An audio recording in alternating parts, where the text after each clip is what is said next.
قدسی ہے کہ جب میں اپنے کسی بندے کے بدن یا اس کے مال یا اس کی اولاد کی طرف کوئی سختی بھیجوں، پھر وہ صبر جمیل کے ساتھ اس کا استقبال کرے، تو قیامت کے دن مجھے اس سے حیا آئے گی کہ میں اس کے لیے میزان قائم کروں یا اس کا نامہ اعمال کھولوں۔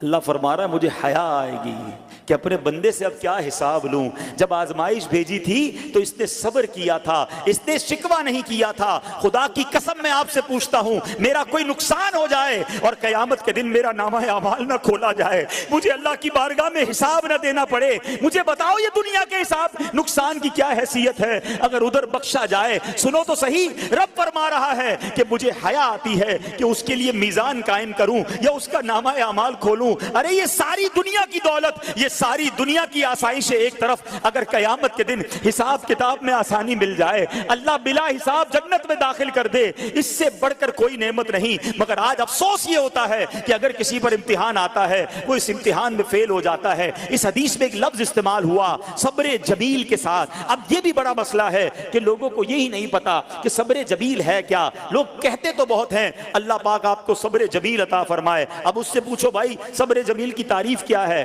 تو پھر تعریف نہیں پتا ہوتی۔ یہ کسی جمیل بھائی کا صبر نہیں ہے کہ جس کو صبر جمیل کہا جاتا ہے۔ صبر جمیل کی تعریف سمجھو۔ علماء کہتے ہیں کسی مصیبت زدہ اور غیر مصیبت زدہ کو برابر میں دیکھو، مگر دونوں میں کوئی فرق نظر رہا ہے۔